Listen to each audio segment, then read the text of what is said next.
Welcome back to the Ringer Gambling Show. I'm your host, Tate Frazier. It's a beautiful Tuesday, and joining me, as he always does, we've got the great cousin Sal in the building. Oh, yes, Sal. What a Monday Night Football game we had last night. A lot of takes, a lot of reactions, and we got a lot to get to. But first and foremost, your reaction to what we saw last night. Well, first and foremost, I'm glad I was able to watch it guilt-free, ESPN, Disney. So that's good. Deal made it the last hour. Welcome back, Jimmy. We love it. Yes, we're back. You and I are here. We're not live anymore, so you don't have to freak out. You were a basket case when we were live. Oh, my God. I know, sweating all over the place. Yeah, now it's just a video podcast. You can change your shirt if you want, whatever you want to do. But 38-30, great game. Lions win, obviously, cover the 4.5. Game goes way over. My two takeaways: super impressed with Detroit's defense. They dumped Lamar 7 times, really afforded him no room to run most of the game, right? Forcing that fumble. That defense is good. Doesn't seem like they're missing the coordinator. The other side of it is the Ravens have a lot of trouble stopping the run. 224 yards for the Lions. I think it's close to 450 for 3 games. So I think they're going to be okay. But my God, that's rough. That's a rough watch.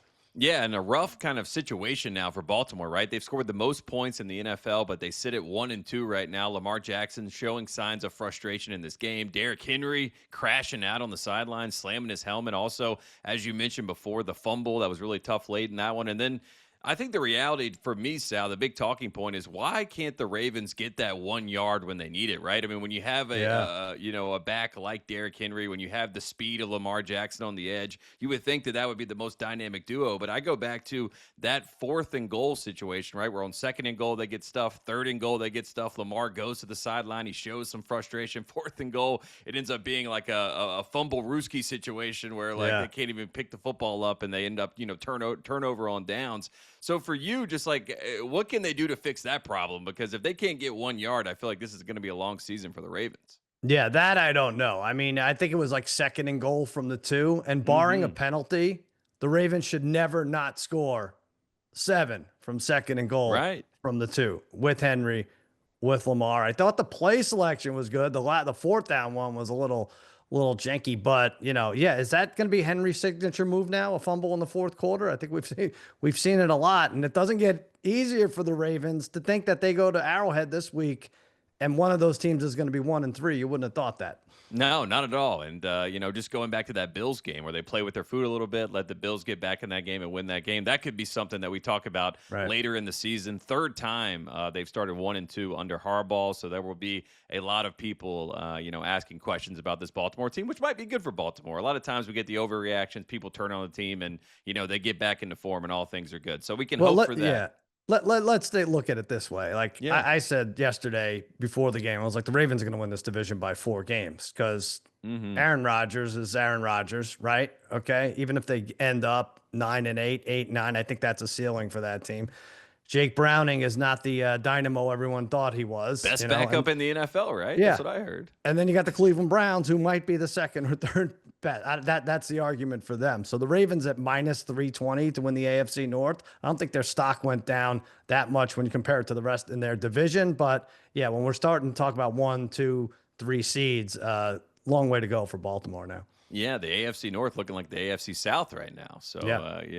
It's the Ringer Gambling Show presented by FanDuel, and football is officially back. So if you're going to be in it with FanDuel. They've got the goods, futures, live betting, SGPs, your way bets, all of it. The app is clean, it's fast, and when you win, you get paid instantly. This weekend, I'm looking at college football, and I love an upset on the board. And I do feel like maybe not the most shocking upset, but I do think that Oregon going up there to play Penn State. They haven't seen a team like Oregon, the speed of Oregon, and I think Oregon's going to win that one. I wouldn't even really call it an upset, but I like the Ducks in that game.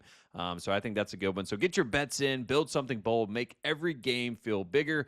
Download the FanDuel app or head to FanDuel.com/gamblers to get started now. The Ringer is committed to responsible gaming. Please visit rg-help.com to learn more about the resources and helplines available and listen to the end of the episode for additional details. Must be 21 or older and present in select states, or 18 and older and present in D.C., Kentucky, or Wyoming. Opt-in required. Bonus issued as non-withdrawable profit boost tokens. Restrictions apply, including any token expiration and max wager amount. See terms at sportsbook.fanduel.com. Gambling problem, call 1-800-GAMBLER or visit rg-help.com. Call 1-888-789-7777 or visit ccpg.org/chat and connect. Let's talk college football, Sal. Obviously, we're talking about it on Ring Your Tailgate, having a lot of fun talking about college football. The big question going into the season, maybe not the biggest question. I mean, there's obviously Arch. Obviously, what is going to happen with this, Ohio State team trying to, defend the title. But everyone was asking, Sal, who is going to be the Indiana of this season?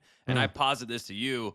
Is it possible that it's just actually Indiana again? They dominate Illinois number 9 in the country, and so far so good for Cignetti this season. Well, no, Indiana might be the Ohio State of this year. Or they might be the Oregon of this year, like having run the table. But I couldn't believe that. That was my worst bet of the year. Rams minus +3.5 was my most heartbreaking. We'll talk about that. Taking Illinois plus the points at Indiana, 63-10. What the hell went on there, Tate? And yeah, I mean, now they have this guy, Fernando Mendoza, top 2 in Heisman consideration, pitched just about a perfect game, 21 for 23, 267, 5 touchdowns, no picks. I don't know if there's any stopping this team.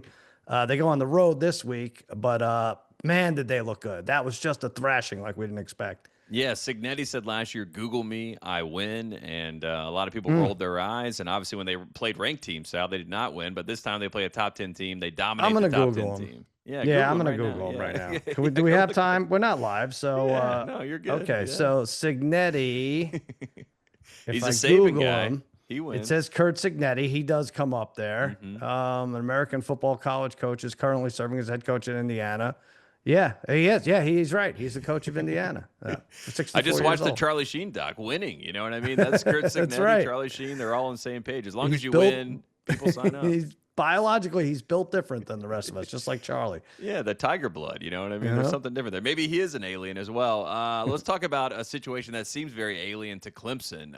This is a program, Sal, that is used to winning 10 games even when they have a down season. Dabo Swinney is trying to remind Clemson fans that there was a time before he wasn't the head coach that wasn't necessarily the case. But anytime you're doing the remember win game, you're not going to be winning many games. So right now, Clemson in a tough spot. Do you buy that Dabo can bounce back? And your thoughts on the quote-unquote most talented team in the country? No, they don't look like it right now. No, they're not. They're not the most talented team. They're really not. Not even in the state, I don't think. I mean, I guess we'll see. I don't know. Boy, that's even when they were losing by 10 at half. I'm like, all right, Dabo's going to turn it around. So this is Syracuse coming to Clemson. Come on. This is not going to keep up. They got the ball in the third quarter. I don't know what that halftime speech was, but they got outscored in the third quarter. Like they're fried, washed, spent, trash, whatever all the cool kids say. I think you asked me last week, they were plus 520 to make the playoffs. I stupidly said, yeah, sure, they're going to roll through the schedule. There's not a guaranteed win on their schedule the rest of the way they're playing. At UNC, October 4th. That might be the guaranteed win. I was like, there might be one on the board. There might be one in attendance that game. It might be Jordan. I don't know. But that's all of a sudden a fun game for different reasons. Man, did you see Jordan on the sidelines? Did you see the outfit? Did you course. have any takes on that, Sal? Because we don't want to talk about the football, obviously, but my God, I've seen that everywhere. We've got stories being written about the whole thing. I think at this point we need an Irsay situation where we just get her a headset. We let her take notes on the sidelines. You know what I mean? It can't be any worse than what we've seen so far. I like that too. I mean, when I'm wondering what's going through Belichick's head if they're down by 17, the fourth or whatever, and he's like, okay, well, at least, oh Jesus Christ, here she comes. Oh boy, oh man, what am I gonna say? This isn't embarrassing enough for me. By the way, if I see that tweet again one more time about can I have $15 for the concession stand? It's like over. we have to move on. We have to get a different joke, everybody. It was funny the first week, and I do think it was kind of true maybe the first time. This time, I don't think she was asking for money. I think she was asking where the camera was. Turns out it's right behind her, and all things are okay. Good Lord. Thank God for Dancing with the Stars, right? They dodged a major bullet not having her on the show with one of the worst teams in college football, especially one of the worst offenses in college football. But Clemson is cooked. Carolina is cooked. They will be playing each other. Ludacris will be performing at 9 a.m. in Chapel Hill. will. What a world that we That's live in, good. Sal. My goodness. Let's talk Big 12 Grab a football. helmet, Ludacris. You might be returning punts for either of these teams. I think his name is pretty fitting for the situation. It's very ludicrous, the whole thing. Can we talk Big 12 football? Because Utah, they were sort of the darlings. A lot of people, you and I both like this team, but Texas Tech comes in there. Their backup quarterback, Will Hammond, has an incredible performance after Baron Morton gets hurt in this game. So Texas Tech kind of breaks the law of college football, which is sometimes it's nice to have two quarterbacks, especially if the backup is really good. So I asked you, Sal, do you think Texas Tech is the team to beat in the Big 12 now? Oh man, it's a bummer because I had Utah winning and they were looking good for a while and they're home and they just couldn't score. It was one of my many losses last week. 208 points for, 45 points against. That's Texas Tech. That's 90 more points scored than Iowa State, who I guess is technically above them. But, I'm an odds guy, Tate. I don't take them. They're plus 230 to win the Big 12. I don't think that's good. There's still a nice 3-4 teams at 6 or 7-1. TCU is 6-1. Iowa State is 6-1. ASU is 6-1. They're all in that 6 to 7-1 range. I would take a chance there, but they are the cream of the crop right now. Yeah, Iowa State, TCU, those are the two. Just because of their quarterbacks, I really like Hoover. I like Rocco Beck. Yeah. So I think those would be two good picks there. And especially if you have a situation where maybe there's a QB controversy there when you have the backup play so well, Morton comes back. Who knows what happens with that situation? Let's talk about a quarterback that has no controversy now. We called him Moneyline Mateer in the offseason. Now they're just calling him Money Mateer. He says he's a little bit different than Johnny Manziel because he's going to church on Sundays. Do you buy into the John Mateer Heisman campaign, and do you like the hype around him? And do you enjoy watching him play, Sal? Because I watched him play at Wazoo. He is very much a gunslinger. And I think some people get a little bit thrown off by that, but they've been fun to watch so far. Yeah. Okay, that's a lot of questions. I do enjoy watching him play. Yeah, okay. No, I enjoy watching him play. I don't think this Heisman campaign lasts much longer. I don't think it gets past mid-October. He does have a rushing and passing touchdown in 10 straight games, which is pretty remarkable. But you gotta win. He's been doing that lately, but I see at least 3 losses on their schedule. Listen to this, Tate. Does anyone have a worse schedule? At Texas, home versus Ole Miss, at Tennessee, at Bama, home for Missouri, home for LSU to end the season. If he gets through that gauntlet with like 2 losses, then I think for sure he's a top candidate. But man, those are tough teams. Yeah, and one of the biggest highlight plays from this game against Auburn was very controversial. I wanted to get your thoughts on that. I mean, they have a guy that looks like he's subbing out of the game. He ends up, basically playing, coy that he's going to sub out, and then he ends up running a straight line vertical that ends up being a touchdown for Oklahoma. The refs have said this is an illegal play. It was not called an illegal play on the field. Do you like the gamesmanship, and do you think we should see more of this, or do you think it's wrong? I kind of like it. What I didn't like is because I had Auburn plus 6.5 is that last play at the end, that sack in the end zone that made it go from 5 to 7. So to me, that's very poor sportsmanship to sack the quarterback like that when everyone's got money on Auburn. Same with Jordan Davis, right? With the Eagles. Just fall down, big guy. Like, we don't need you to run it back for a touchdown. Just, keep your eyes on the prize. Let's talk about the lines. Let's do a line look ahead here. We're going to do some college football. Also, we'll do some player props for the NFL. Let's start here. This is a big game. Alabama at Georgia. Georgia minus 2.5 in this one. 52.5 is the over-under right now. Kirby Smart is doing the classic, this is a great Alabama team. I love what Kalen DeBoer's been doing with this group. If you don't think he's a good coach, you don't know ball, all this sort of stuff. Do you like Georgia in this game, Sal? And where are you kind of leaning when you look at this one? I do, and I'm surprised it went down to 2.5. I thought, if anything, it was going to go up from 3.5. But this is a fun one. This goes on the same time, Saturday night, as Penn State, Oregon. They talk about fall weddings this was the week where they're like, how dare you schedule a fall wedding on this Saturday? I, myself, will be shooting a comedy bit at a rat museum with my Aunt Chippy in Brooklyn during this time. I wish I was kidding, but I think that's worse than a wedding. Back to the game. Yeah, let's talk. Bulldog, they're struggling against the spread, but Bama on the roads had their trouble. 1-4 against the number in their last 5 road games. I think this is going to be similar to Georgia's game against Tennessee. Gunnar Stockton had over 300 yards and 2 scores, but they're going to try to outslug them, or they can play keep away. They're top 5 in the country in time of possession. This time they're home. They get the early lead, I feel like, much like FSU did against Bama, and they couldn't come back. Bama, let's not forget, 1-9 last 10 against Georgia. So I think Kirby Smart keeps it going, gets the W in the cover. I'll say 32-23. I like that call, and I do feel like Georgia, this is sort of their statement game, right, to send the rest of the Yeah. SEC that we are the team to beat in this conference. I'm a little concerned about their defense, so I am zagging a bit. Again, Oh, Alabama money line is what I'm looking at, and maybe it's the Wisconsin game. Maybe, I've been, led astray by this Alabama offense, but I like the fact that Ty Simpson can get the ball down the field. He is second in the country in yards per attempt, and I do think the intermediate deep passing game, Ryan Williams on the outside, Jeremy Bernard on the outside, they're going to give Georgia some trouble. They're going to score some points, and I'm just going to take Bama in this game because also this is a game for Bama to be like, hey, let's reset the expectations. Florida State was a lot better than people thought they were. We're getting kind of, put down because of that game. It was in, Doak Campbell Stadium. So I think Alabama maybe can make a statement here and get a money line win. So plus 120. okay. So We're on opposite sides. Let's bet $10,000. Why don't we do that? I got to go scrounge up $10,000. Look around. Look around. Go see under my desk if I got something. Next up, line look ahead. You mentioned this one as well. Oregon at Penn State. Penn State famously has not been tested at all this season. Oregon, they've been tested a little bit, but honestly, this will be their biggest test as well. Penn State minus 3.5, 52.5 is the line. What do you like in this game, Sal? I'm not ready to pick a side yet. I know Okay. I like it. like a bonehead here. I feel like a jerk, but Oregon, I got the Oregon in the family and everything. The kid goes there. I'll give you a player prop. Noah Whittington, running back for the Ducks. He's coming back. He's a 6th-year senior. That's nothing these days, Tate. He's a baby. He's a fetus basically playing this game. 159 rushing yards and 2 touchdowns in the first 2 games. Missed the next 2 because of injury. Like I said, he's expected to be back. He has 20 career touchdowns. I think he finds pay dirt in Happy Valley. Penn State, not the best against the run this year. 33rd in rushing yards allowed per game. That's 100 yards per game they've allowed on the ground. And as you said, they have not been really tested. So I'll say Whittington touchdown minus 105. Go ahead. Go Ducks, Tate. Make the pick. I like that call. I'm going to go with Oregon. I do think that the firepower of this Oregon offense is going to be a little bit different than what they've seen from Villanova and some of these other teams that they've played so far. And I think the speed of Oregon, especially with some of their true freshmen, my goodness.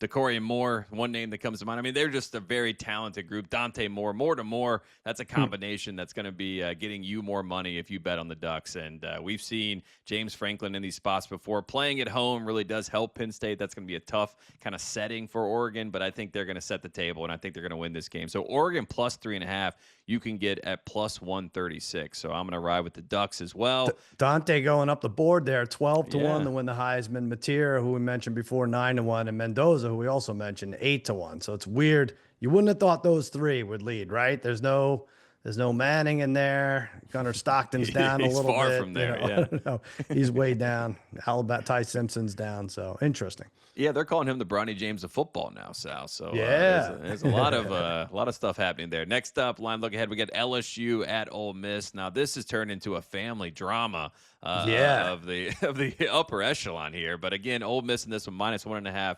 55.5 is the line. In case you missed it, Lane Kiffin, his daughter is apparently dating Whit Weeks, one of the best linebackers in the country for LSU. Whit Weeks had a great game against Ole Miss last year, but Lane Kiffin on Twitter, Sal, said, "Take the over." Are you taking his advice in this game, and what do you like? Is he saying take the over on the relationship or the over in this game? Over in the game. He said he's going to run it up on these boys. This is really because she only made this public like this week, right? Dirt before this game. Like he must be, Lane can't be none too pleased with this, right? I don't know. Some people are saying it's tampering. Like his daughter is getting after one of their best defensive players. He had a forced fumble last year. Like he's trying, like Lane Kiffin's playing chess right now. Playbook? Yeah. Well, I think she'd be a little more subtle then if that was the case. I don't know. I can't believe anything I read anymore. I'm going to take Ole Miss here. LSU's resume, all of a sudden, not so impressive. Southeast Louisiana, Louisiana Tech, Louisiana Bed Bath & Beyond, whatever. We knew those teams were going to suck. But guess who also isn't impressive? Clemson. They can't beat the cheerleading squad. Florida, even worse. So those are not great wins on the resume.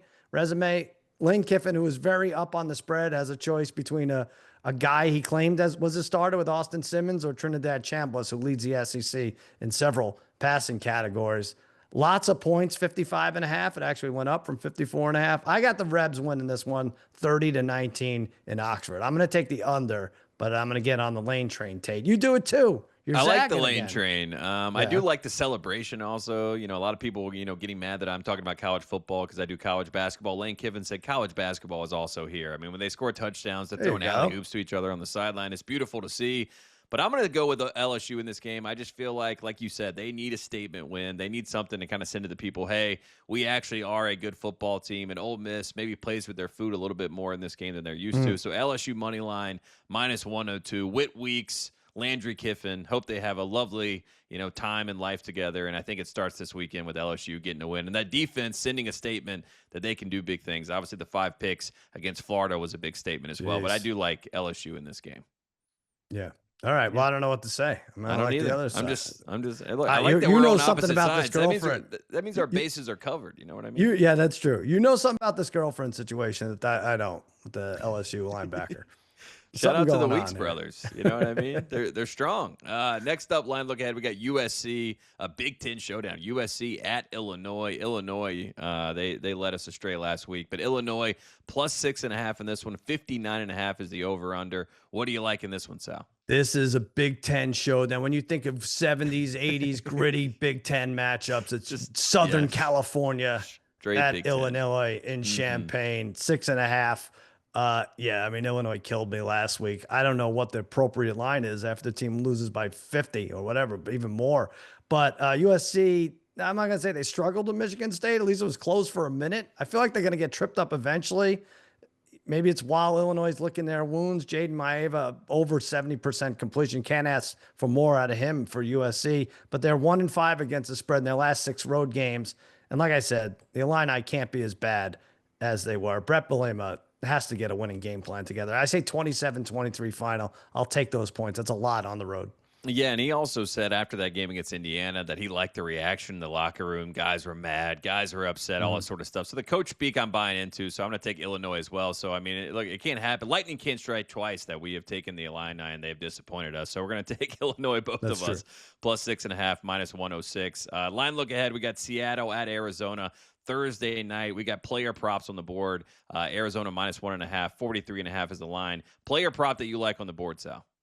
I'm going to go. This is a weird one. Seahawks to score in their first offensive drive, a touchdown, +300. They scored in their first possession versus New Orleans last week. They scored in their first possession versus the Steelers the week before. The Thursday night, hangover a little. Dolphins and Bills both scored their first drives last Thursday. It seems like the defenses struggle more early on 3 days rest. And I'll even lay it out for you. Sammy Darnold, screen pass to Kenny Walker, goes for 45 yards, puts Seattle on the board 7-0. You get +300 not for that exact result. You'll get paid a lot more for that exact result, but 300 that they score a touchdown. Sal Stradamus right now, just giving you exactly what's going to happen. So I hope they clip that out and put it out to the world because we need that to happen. Seahawks first offensive drive TV, that's +300. I like that call. I'm going to take Cooper Kupp anytime touchdown +260. They weren't finding him last week. I think this week he comes back and makes a. He's watching Puka Nacua do great things after the number change and everything. And, Bill was saying he's a top flight receiver, maybe the best receiver in football. So Cooper Kupp responds accordingly. And I think he scores a touchdown in this game. So I'll take him anytime touchdown +260. But, you could parlay that together, +300, +260, maybe have some fun there. Yeah, it's so crazy that offense. There were days when he was like -160 to score a touchdown. He was just a machine. But, father time. I like it, though, +260. Yeah, +260. And I do like the Darnold, Cooper Kupp. They just feel like P&W, Pacific Northwest guys. You know what I mean? I know Cooper Kupp obviously is going to Eastern Washington, but again, they fit the bill, and I like them in this game. Let's move forward. Let's track to the future. We got some fun ones, some fun, conversations to be had. Assistant Coach of the Year. We don't talk about this very often, and most casual fans don't even know most of the assistant coaches until they get mad about their coordinators that they want to fire. But Assistant Coach of the Year, Jeff Hafley, former Boston College coach that made the leap up to the NFL. He's the favorite right now, +500. But is there an AC on the board or an OC or a DC that you like, Sal, that you think could be good value right now? Well, I don't know why Hafley. He's favored because they got Micah Parsons. The coach, he's going to get an award because the GM hoodwinked Jerry, I guess. Okay, so he's the favorite. I take a chance on Kubiak. Let's continue the Seahawks talk, right? I think they have a good chance of grabbing the NFC West. They seem to be the most balanced, and the 49ers lose a star, every week to injuries. Not a great blueprint, Tate, for the way the 49ers are doing it. But right now, Kubiak has a top 5 offense. If he can keep this up with Sammy D, and they do, in fact, win the division, it'd be hard not to give him the prestigious ACOY, +1,400. Everybody wants the ACOY. Everybody wants You're it. gonna get it. I You'll like get the it one day. QB. I like the QB call. That's kind of a mid-range shot there at plus Yeah. 1400. I'm gonna go with someone that is close to being the favorite. Another defensive coordinator, Jesse Minter for the Chargers, plus 600. And I do think that this defense is getting a lot of love. They were able. Tierra Tart slapped Travis Kelce and got away with it. Ever since that happened, I'm like, okay, I think the Chargers are going to have a big season defensively. Derwin James has been incredible. Jim Harbaugh in his press conference was talking about, guys that can win games by themselves. He said usually it's basketball players, Kobe Bryant, Michael Jordan. Then he compared Justin Herbert and Derwin James to those guys that they can win games on their own. So I think Jesse Minter is going to get credit for how well that Derwin and this defense is playing right now. Dion Henley is another guy coming back from injury who's been great. So Jesse Minter plus 600. He's coached the game as a head coach, so he's got some notoriety, and I like that there. Next up. I'm sorry. No, I'm gonna praise your Please. pick here because you go through all the division. They beat all their division foes in the first 3 3-0. weeks, and the defense was a major part of it. Yeah. Yeah, but the most Chargers thing that they can do is to go to New York and lose to the Giants. Yeah, right. That's when I know they're still the Chargers. So we'll see what happens. Next up, Track to the Future Comeback Player of the Year, McCaffrey, perennially the favorite to win this award for a myriad of reasons, but plus 145. But who do you like on the board, Sal? Comeback Player of the Year. Nobody knows who is supposed to win or what it actually means to win Comeback Player of the Year, but who do you like? Well, we had this on the rundown yesterday afternoon, and then Aiden Hutchinson played. I'm like, oh, he's going to shoot to the top or second or something. He's not. He's still 6-1. And I watched him for 3 hours paw at Lamar, and he took him down once, forced a fumble. I like his chances if he can remain injury free, but I'm going to go. The one that jumped out at me is Carson Wentz at 80-1. Hear me out. Kevin O'Connell wins big versus Cincinnati. That already happened. Wentz gets that win. They go to Pittsburgh. The defense steps up again, beats the crap out of Aaron Rodgers. Now it's J.J. McCarthy time. KOC's like, not so fast. Let's keep our good luck charm in there. And the Vikes win 10 games with Carson Wentz.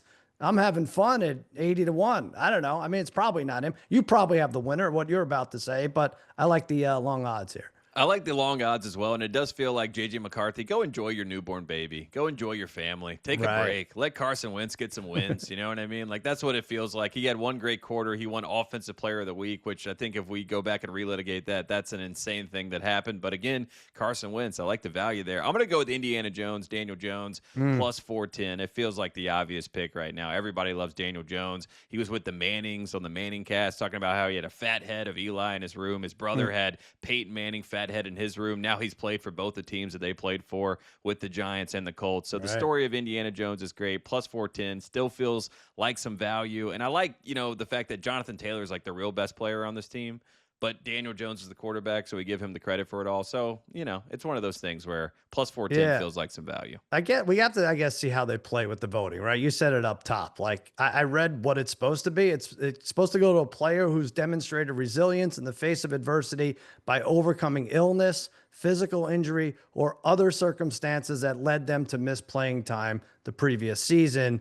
I guess if you suck, is that a circumstance that led you to miss playing time for the Giants seems to be a circumstance. Yeah, playing for the Giants. Yeah, that's a hardship. Okay. Yeah, that's tough. Otherwise, it is going to be like McCaffrey because it's a terrible injury he came back from. But anyway, I mean, it's classic every single time with McCaffrey. He can be the favorite. It's like DeMar Hamlin for a year and a half. He was the favorite just perennially in this award. I dare you to vote against him. Right? Exactly. You're a loser if you do. That's what they say. Track to the Future, NFC North. Packers still favored here, even after the Browns loss. Minus 120. Do you still like leaning with the Packers, or do you buy into the Lions, Sal, now after what we've seen? No, I mean, listen, I had the Lions to win the division before the season. I like them. They're plus 190 now. It was 3-1 before the game yesterday.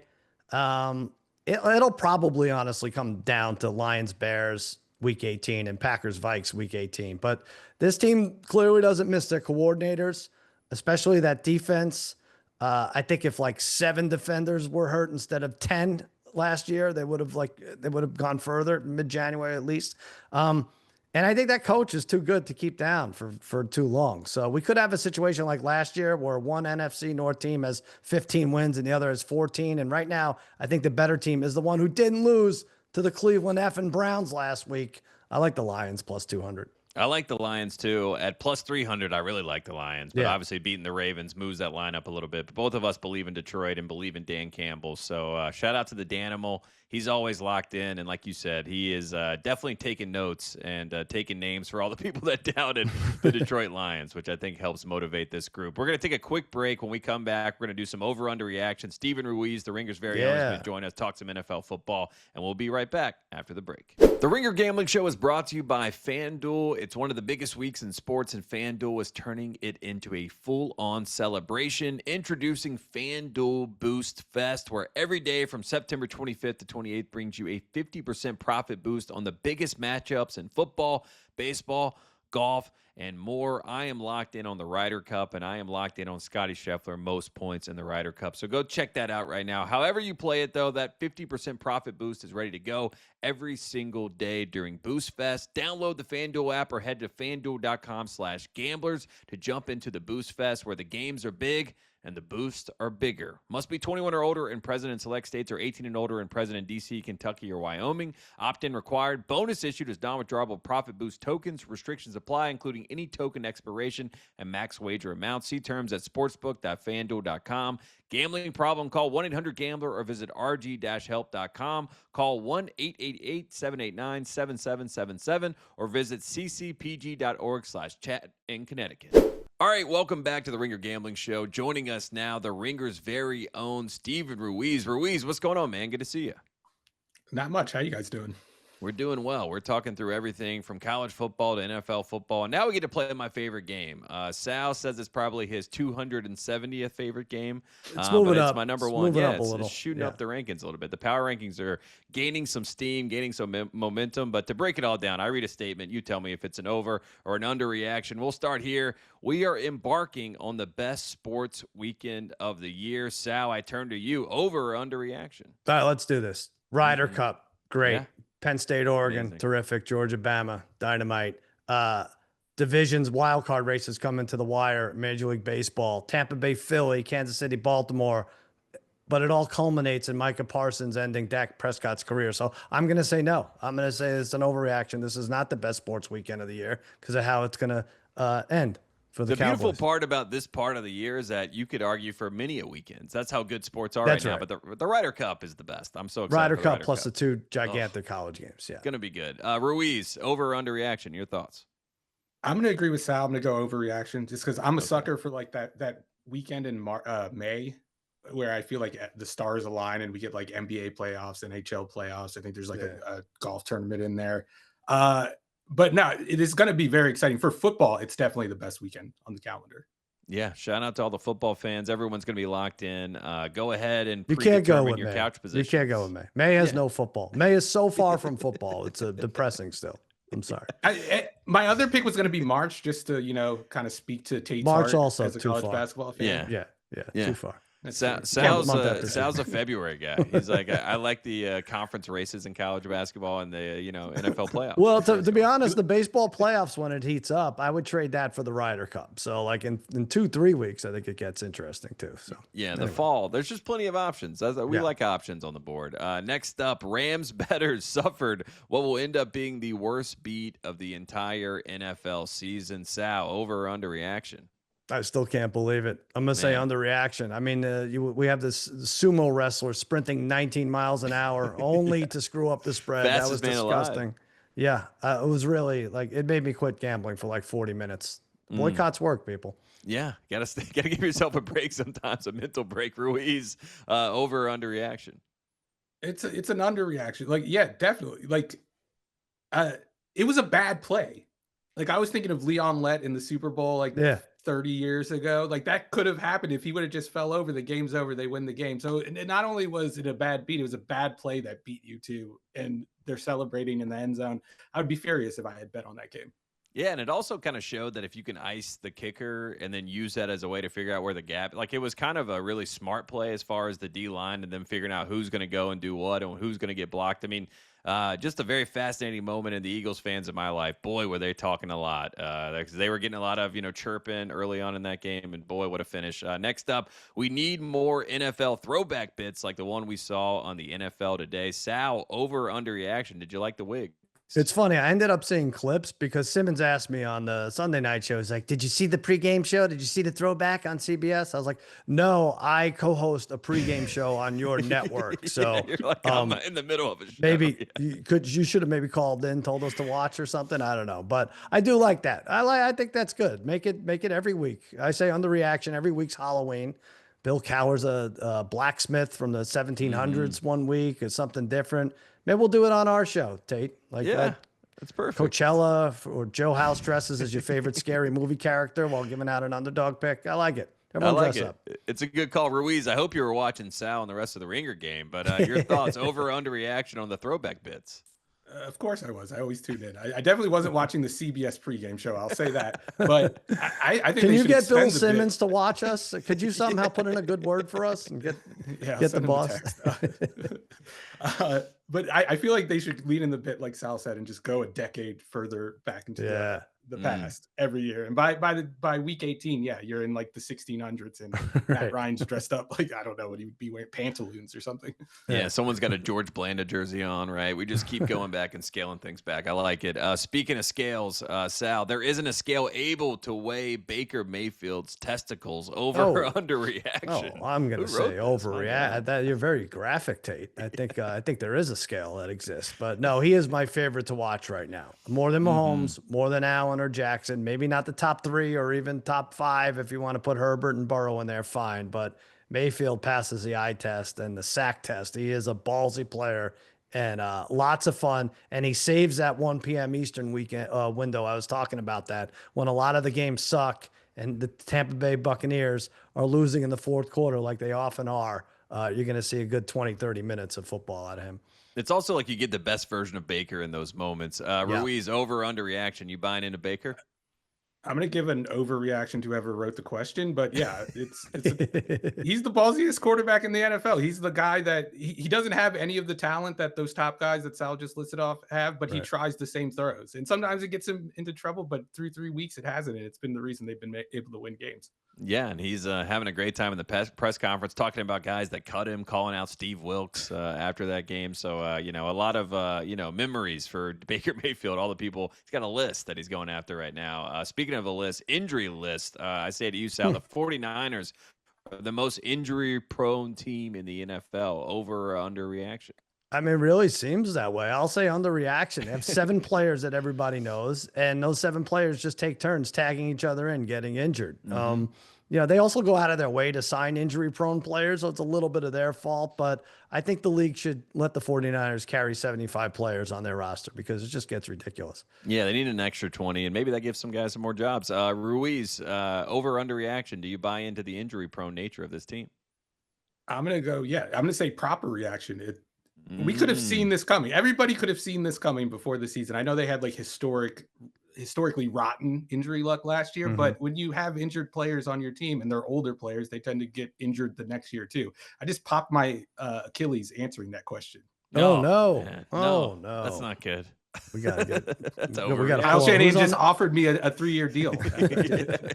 Who's on the practice squad? We got to pull him up. This is so sad. Next up, Aaron Glenn's sideline celebration will be the highlight of the Jets season. Over or under reaction, Sal?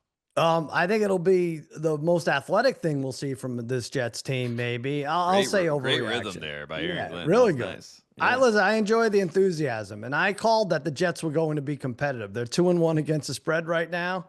Aaron Glenn, thanks to him, God bless him, just wants to cover the spread. So good, keep it going, Jets. Yeah, come on, Jets. Ruiz, do you buy this? Do you think this will be the highlight of the season for the Jets?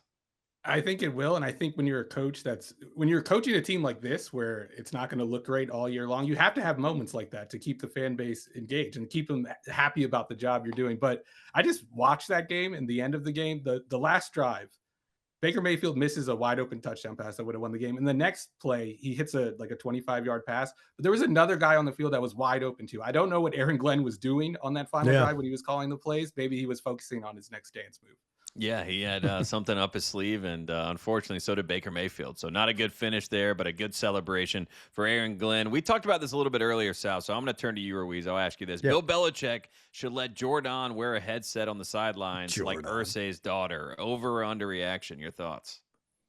I'm going to say underreaction. I Okay, think perfect. this is the new wave. Tom Brady was doing it. I'm surprised Jerry Jones. Like, how has Jerry Jones never done this? How do we not have a shot Or at Jerry Arthur Jones Blank, wearing a right? I mean, headset? there's a lot of guys that you would think would have gotten in the mix at some point.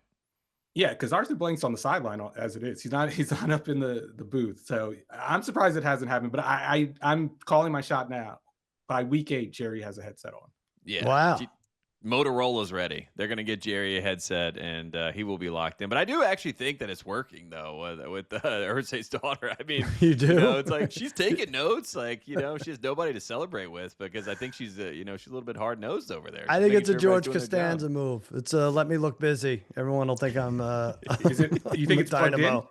Yeah, You think it's it might plugged not in? be plugged in. Yeah, with It's like Jordan, when you're on, playing just- video. It's like ju- when you're just playing let video it be, games with a little kid and you just give them the controller and don't plug it in. And Right. Just let Yeah. them, press the buttons. we used to do that with my grandmother. She'd play Atari. This is way dating me, but the adapter would get so hot because she'd play for hours. Eventually, we just let it go on demo so that it would give it some relief. Yeah.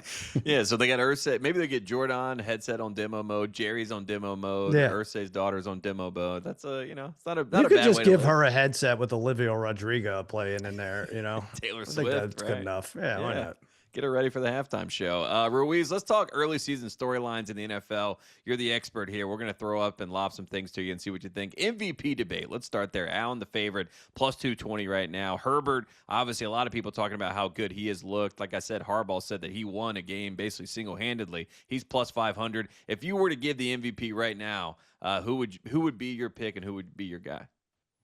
Right now, I'd give it to Herbert, I think, just because of what he's dealing with. We saw it in this last game against Denver. That was not a nurturing environment for a quarterback. I think he was pressured on over 50% of his snaps at one point in the game.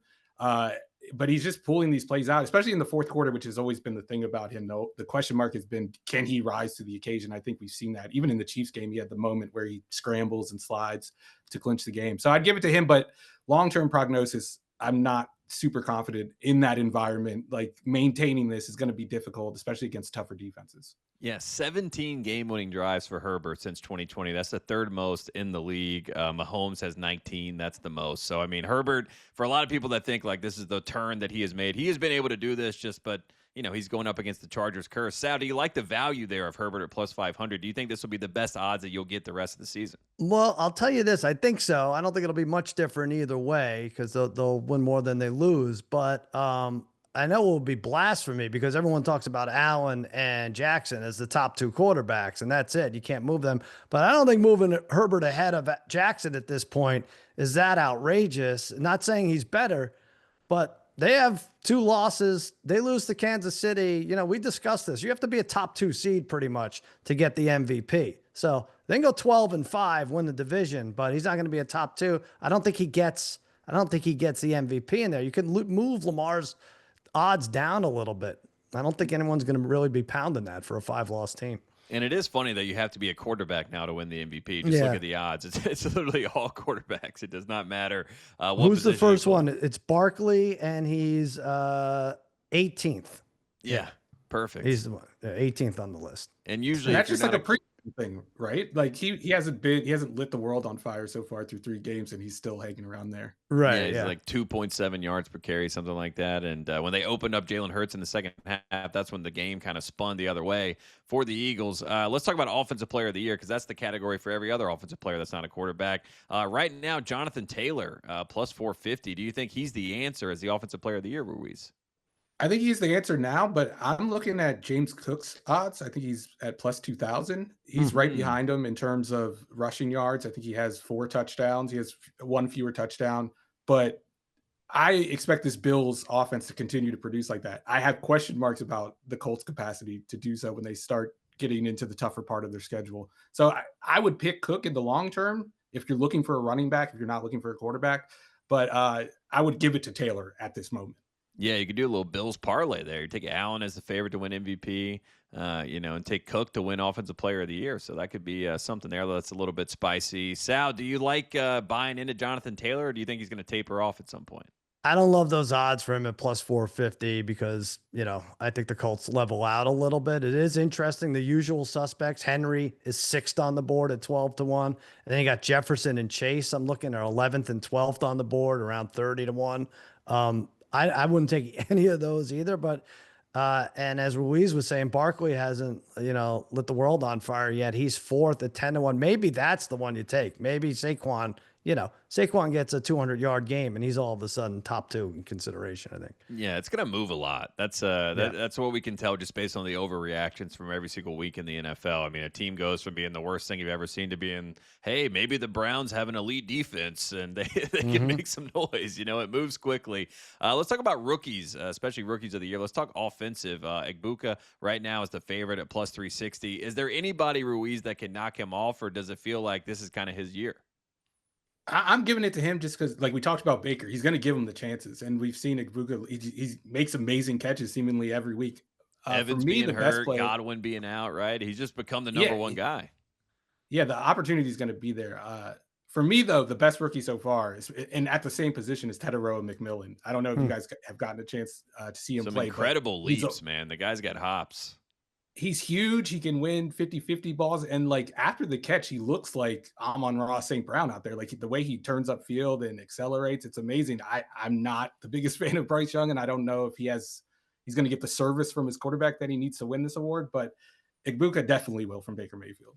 And what's Bryce's miss, right? Throwing it high. And luckily for him, Tate McMillan can jump like 10 feet in the air. So that's been a nice, it's like what Cam Newton used to have to do it sometimes, where it's like just throw it high and let Kelvin Benjamin jump up and grab it. Sal, your thoughts? Do you think Egbuka is the guy? Can anybody knock him off?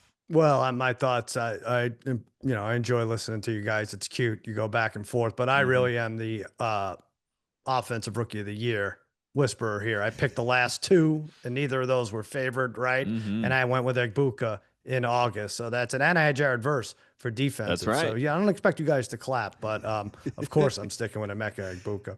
I like that call. Let's talk coach of the year, because this is a fascinating battle that's happening right now. Me personally, I feel like Jim Harbaugh would be the leader in the clubhouse at this point. But again, Shane Steichen is the favorite, plus 380. Ruiz, do you like the Steichen pick? Do you buy into Harbaugh, or is there somebody else on the board that you like for coach of the year? Yeah, I'm kind of looking long-term here, and I'm looking at Liam Cohen at 10-1. And if the Jags win that division, which I think is very up for grabs, I could see him winning it. But I'm going to go with Dan Campbell at 16-1 right now, especially after what we've seen the last 2 weeks. There was the question marks about his coordinators throughout the offseason. The offense has been even better than it was with Ben Johnson. The defense, I don't know if it has quite the same ceiling as it did with Aaron Glenn, but it's performing well, and we saw how it dominated on Monday night. Like if Detroit can replicate what they did last year without those coordinators, I think Campbell's a shoo-in for the award. I like that call. Sal, is there do you buy into the Danimal, or is there somebody else you like? I love him. I just don't know if a guy like that can win the award. We saw Andy Reid had the best team for so many years and just couldn't ever win it. Belichick even only won it twice in a decade span. I remember over 10 years. I don't know what did the Lions win, like 15 games last year? I don't know how you can. It is a regular season award unless all the credit was given to his coordinators. And now if he does it 13, 14 wins without the coordinators, that would be the play for Campbell. But I'm with you with Liam Cohen. I took Jacksonville to win that division. If you get double-digit odds, that's pretty good right now. Mike McDonald, I think those are nice. Shane Steichen, people are loving him, but I don't think he did his kicker any favors against the Broncos. That could have gone very differently. And then we're not praising Shane Steichen as much as we were 2 weeks ago. So it's very wide open. Yeah, I give credit to Irsay on the sidelines for that one. That's surprise teams. Can she win assistant coach of the year? Is she? I don't know. Yeah, we should put her. Yeah, the owner of the year, something like that. Surprise teams, Ruiz, so far that you're kind of buying into. I mean, obviously the Colts are the headliner, but is there another surprise team that you like so far? The Colts are a question mark for me. Like when you watch these 3 games, they look legit. Like they're playing very good football. But it's just like who they've played, and it's hard to kind of calibrate that until you see them against a better team. And as Sal alluded to, like they're one, I would say, dubious penalty call away from being 2-1 right now. The Steelers are the other one that have jumped out to a 2-1 record. They're ahead of Baltimore in the division. But if you watch that that offense. It looks like the Jets offense from last year. They're just kind of, playing against teams that aren't able to capitalize on it. So Right. I would say the Jaguars are going to end up being the team that kind of surprises people. They are very close to being 3-0 right now. They kind of got unlucky in that Cincinnati game. There was that fourth down defensive pass interference call against Travis Hunter, which I think was a terrible call. So I'm going to go with Jacksonville here. I like that call. Sal, what about you? Surprise teams that you like? Yeah, they still have some work to do, but I'm with Jacksonville too. Like I said, I picked them to win the AFC South. They drop a lot of balls. I mean, for a team that drops as many balls as they do, and Travis Hunter hasn't erupted yet, it's pretty good that they're 2-1. As Ruiz said, they really should have beat Cincinnati. That was nonsensical. So they could be looking at 3-0. I feel like there's more surprise teams the other way that are or should have been good and that are bad, but maybe due to injury or something else. What do you think, Tate? Yeah, just trying to keep it positive here, I guess. Oh, I But got yeah, you. I'm sorry. It's not my more thing. shocking to see teams that are bad. And speaking of bad teams, we got some news that just came out. Russell Wilson is officially no longer the starting quarterback of the New York Giants. What? Jackson Why? Dart. Yeah, Jackson Dart What'd is he going do? to be the starter. He had a great game against the Cowboys. Ruiz, I turn to you. Is this expected, shocking? Like your thoughts on the Dart era beginning for Dayball? I think you could see it coming because, like, whenever they wanted to run an RPO or anything the last couple of weeks, they brought Jackson Dart out. And if you're going to do that, like, you might as well play him. And when Russell Wilson is playing like he did last week, where he looks like a rookie, and it seems like his game has regressed, even from like when there were question marks about him in Denver and then at the end in Seattle about how he operates in the pocket, he looks even worse now. So, no, I'm not surprised at all. I think, Brian Daboll's got to keep his job. That should be priority number one for him. And this is the only way to do that. And the fans were booing Sal, and they were demanding Jackson Dart. They were chanting for him. So this just feels like placating the crowd, right? And you're 0-3, you might as well try something. Well, Russ hit the crossbar like 4 times in a row trying to cover that game. So, yeah, that wasn't a good sign. I'm sorry, I'm scouring all the odds now. Giants come in 4th place, -460. The win totals for the Giants, I mean, we're looking at, I don't know what this means, but 4.5 is -110. Do they get, if you look at their schedule, it is brutal. It's like Oklahoma-esque, Tate. I'm not sure if there's 5 wins, if there was before the season. Now that we've seen them, I don't know if there's 5 wins on the schedule. Yeah, maybe they tank. I mean, I guess they have a quarterback now, so they don't need to tank for a quarterback. And also, This isn't really a quarterback-rich draft like we thought it was. So maybe they can get a lineman, DN to help Abdul Carter, whatever it is. But the Giants have a new quarterback. That is fascinating. Let's handicap some of these division races. The AFC South, you guys have both been on the Jaguars. Colts are still the favorite. Jaguars +170. There'd be some value there. AFC West, Chargers are the favorite, -155. Chiefs are looming. Do you still like going with the Chargers, Ruiz, or are you worried about the Chiefs getting into form and winning this division as they are prone to do?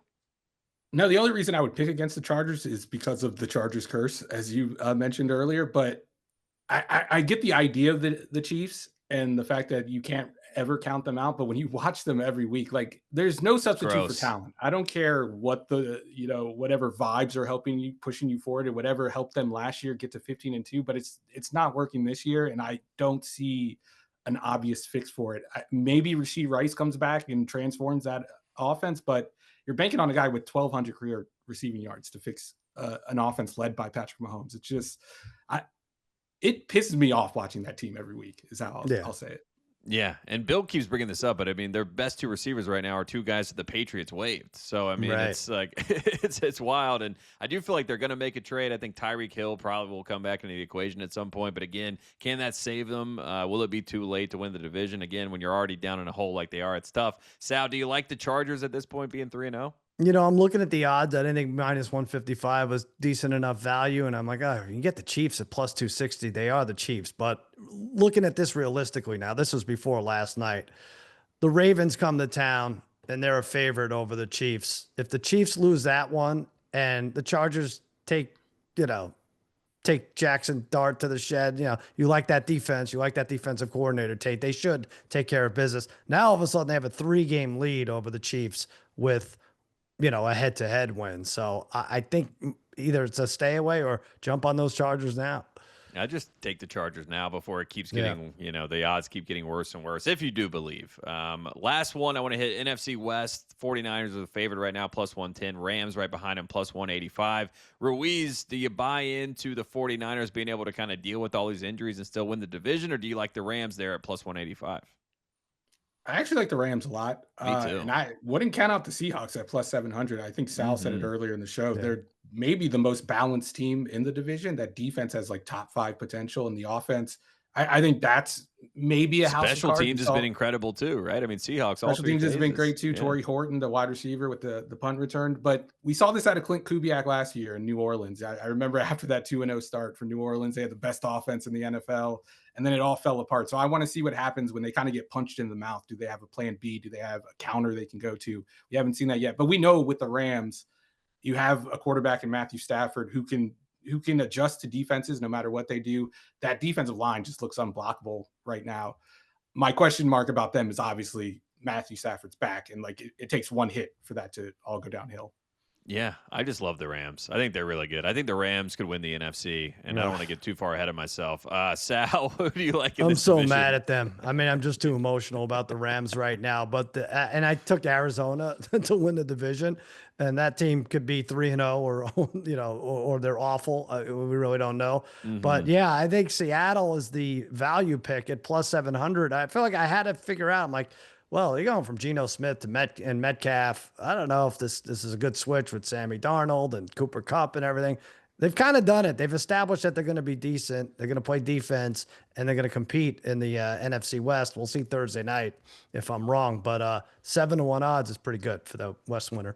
Yeah, I like that call, and I do feel like plus 700, there's some real value there. Ruiz, we appreciate you hopping on and joining us. Where can we find all your work, and then we'll let you go enjoy the rest of your day, brother? Find me on theringer.com, quarterback rankings that come out every Wednesday. Refresh. Don't yell at me on Twitter about it. Godspeed I'm trying my best. Man. You're fighting the fight out there. These people, they're terrible. I didn't know we had so many quarterback experts out in the world. You know what I mean? Like, where's Baker Ruiz? Where do you have Baker? I think he's 13 now. 13? What? That's too low. Get him off. Now, let me say this about Baker. Let me say this about Baker. Well, I'm going to get on Twitter. Wait till I get on Twitter. Oh, I'm going to hit you hard. Let me say this about Baker. He is 3rd in the NFL in turnover-worthy plays. He has 5 interceptable passes. All of them have been dropped. He's been sack fumbled twice. The Bucs recovered both of them. I think he's got a little bit of a horseshoe up his ass right now. I'll just say that. I mean, just those stats make him top 7, I would think, if you look at everybody underneath them. But I will say he is the most dropped interception quarterback I've ever seen, in this era, iteration of Baker Mayfield. It's like there is some magic that's going on, some voodoo energy from Baker Mayfield. But wow. Listen, that all counts. That should count in the rankings. Voodoo energy is read your textbooks. I think he's top 10, Ruiz. That's my take for you. Put him in 10. I think he does control it a little bit. He throws the ball very hard. Yeah, we can't let you go.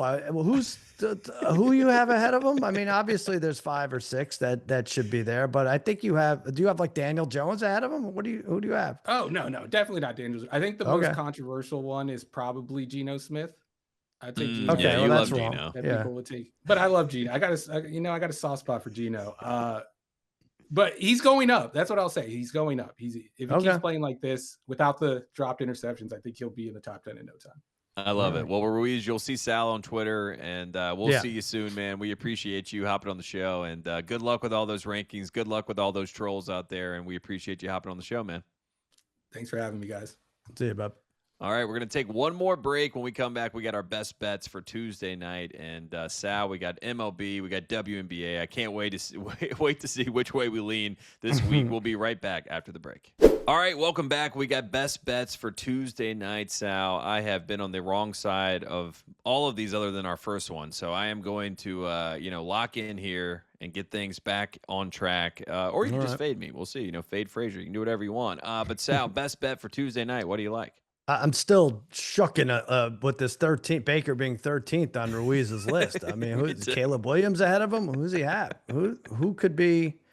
Sammy Darnold? I don't know. I mean, I guess he put Carson Wentz right immediately. One start. He gets the nod there. Penix. Okay. All right. Okay. Right. Focus. Tigers. Guardians this week. 3-game series. This is Tate, the Tigers are in the midst of like an epic collapse here. They're up 10 games on Cleveland September 3rd. Now there's a 1-game margin in the Central. This would be a much bigger deal if there weren't like 40 wild cards. Like one would be the division winner and one would be the wild card. But all this said, they're playing each other. I'm taking Skubal, throwing for Detroit. I feel like he finally has his stuff back. 6 innings, 1 earned run, 9 strikeouts against Cleveland a few days ago. I expect another playoff caliber performance. I'll even spot the Guardians a 1.5. Tigers bat 9 times. They're on the road. Detroit minus a 1.5 plus 108. I like the Detroit love we're giving on this show right now. I like that call. Plus 122. Yeah. You can get the Tigers minus 1.5. I'm going to go back to the well of the WNBA, and I do feel like Asia Wilson got her 4th MVP.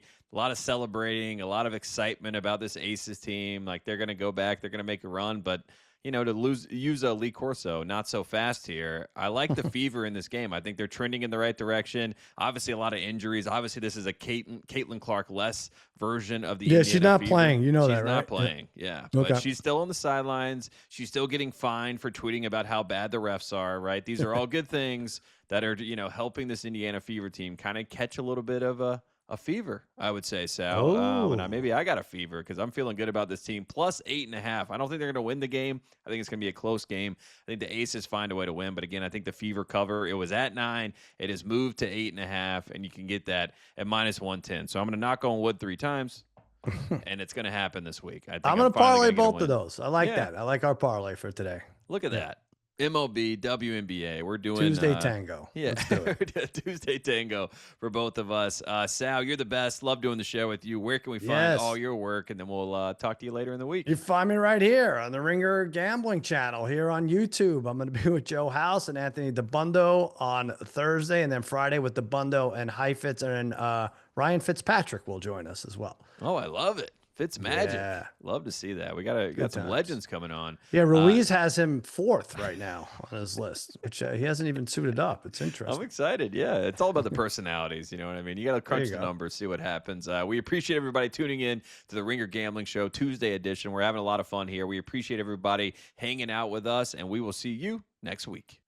Must be 21 or older and present in select states, or 18 or older and present in D.C., Kentucky, or Wyoming. If you have a gambling problem, call 1-800-GAMBLER or visit rg-help.com. Call 1-888-789-7777 or visit ccpg.org/chat in Connecticut. You must be 21 or older and present in select states. For Kansas, in affiliation with Kansas Star Casino, or 18 or older and present in D.C., Kentucky, or Wyoming. If you have a gambling problem, call 1-800-GAMBLER or visit fanduel.com/RG, 1-888-789-7777 or visit ccpg.org/chat in Connecticut, or visit mdgamblinghelp.org in Maryland. Hope is here. Visit gamblinghelplinema.org or call 800-327-5050 for 24/7 support in Massachusetts, or call 877-8-HOPE-NEW YORK or text HOPE New York in New York.